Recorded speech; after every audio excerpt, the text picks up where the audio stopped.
జిల్లా పరిషత్తు బాలుర ఉన్నత పాఠశాలలో స్పోర్ట్స్ దుస్తుల పంపిణీ చేసిన ఎస్పీ ట్రస్ట్ లో పాల్గొన్న ఎంజేబీటీ జాయింట్ డైరెక్టర్ జీవి శ్యామ్ ప్రసాద్ లాల్ ఈ సందర్భంగా వారు మాట్లాడుతూ విద్యార్థులు పూర్వ విద్యార్థులిచ్చే చేయూతను అందిపుచ్చుకొని ఉన్నత స్థితికి ఎదగాలని పాఠశాలకు గ్రామానికి తల్లిదండ్రులకు మంచి పేరు ప్రఖ్యాతలు తేవాలని కోరారు. తాను ఈ పాఠశాలలోనే చదువుకున్నానని ఆనాటి ఉపాధ్యాయులు ఇచ్చిన చేయూత వల్లనే ఈ స్థితికి చేరానన్నారు. ఈ సందర్భంగా పాల్గొన్న మున్సిపాలిటీ చైర్మన్ ఆకుల రజిత గారు మాట్లాడుతూ హుస్నాబాద్ బాలుర పాఠశాలలో చదువుకోవడం మీ అదృష్టమని, అన్ని సౌకర్యాలు కల్పించడం జరుగుతుందని, మంచి భవిష్యత్తును నిర్మించుకొని ఎదగడమే మీరు మాకిచ్చే గౌరవం అన్నారు. పాఠశాల ప్రధానోపాధ్యాయులు కె వాసుదేవరెడ్డి మాట్లాడుతూ పూర్వ విద్యార్థులు మంచి సహకారం అందిస్తున్నారని, దానివల్ల విద్యార్థులు మంచి ఫలితాలు సాధిస్తున్నారని తెలిపారు. ఈ కార్యక్రమంలో ప్రధానోపాధ్యాయులు వాసుదేవరెడ్డి, బొల్లిశెట్టి శివయ్య, దొడ్డి శ్రీనివాస్, ఎంఈఓ మనీలా, పాఠశాల ఉపాధ్యాయులు వి వెంకట రమణారెడ్డి, పిడి శ్రీనివాస్, వీరారెడ్డి మరియు ఉపాధ్యాయులు పాల్గొన్నారు. ప్రతి బ్యాచ్ లో కూడా యాక్టివ్గా కొద్దిమంది ఉన్నారు.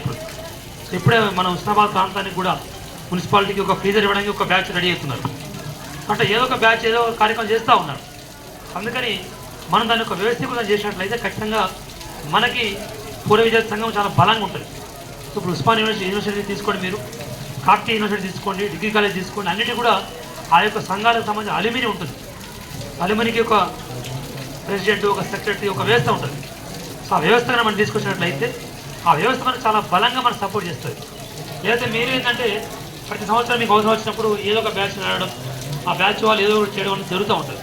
కానీ అట్లా కాకుండా ఇవాళ శ్యామ్ ప్రసాద్ సపోర్ట్ చేసినా సపోర్ట్ చేయకుండా స్కూల్ బాగా నడవాలంటే అలుమిని వ్యవస్థ చాలా బలంగా ఉండాలి. సో దానికి మీరు తోడ్పండి. అప్పుడు వచ్చిన పొన్నం ప్రభాకర్ గారు తర్వాత మనకు అదృష్టవశాత్తు మన ప్రాంతానికి ఎమ్మెల్యే అయ్యి మన ప్రాంతం నుంచి మొట్టమొదటిసారిగా మంత్రి అయినారు. ఆ రోజు కూడా వారి ఈ ప్రాంతం నుంచి ఇదే స్కూల్ ఆవరణలో చాలా మనకు గొప్ప గొప్ప అభివృద్ధి పనుల గురించి డిస్కస్ చేయడం జరిగింది. సో వారితో నాకున్న సాన్నిధ్యం మేరకు నేను చాలాసార్లు మాట్లాడుతూ ఉన్నాం. మన పాఠశాల ఈ ప్రాంత దృష్ట్యా మనకు ఈ ప్రాంతంలో వేరే ఏం పెట్టే పరిస్థితి లేదు. కేవలం విద్యాపరంగా అభివృద్ధి చెందుతుంది, ఈ ప్రాంతం అభివృద్ధి చెందుతుంది. అంత తప్ప ఈ ప్రాంతానికి వేరే సోర్సెస్ కూడా ఏమీ లేవు. అందుకని దీన్నే బాగా ఫోకస్ చేసి సో ఖచ్చితంగా మన ప్రాంతానికి గొప్ప గొప్ప పాఠశాలలు కాలేజీలు తీసుకొచ్చే ప్రయత్నం చేయమని చెప్పి గౌరవ మంత్రి గారిని చాలాసార్లు చెప్తా ఉన్నప్పుడు కలిసినా కూడా ఇప్పుడు అది కూడా ఖచ్చితంగా అదే ఈ ప్రాంతానికి వస్తుందని చెప్పి మంత్రి గారు చెప్తా ఉన్నారు.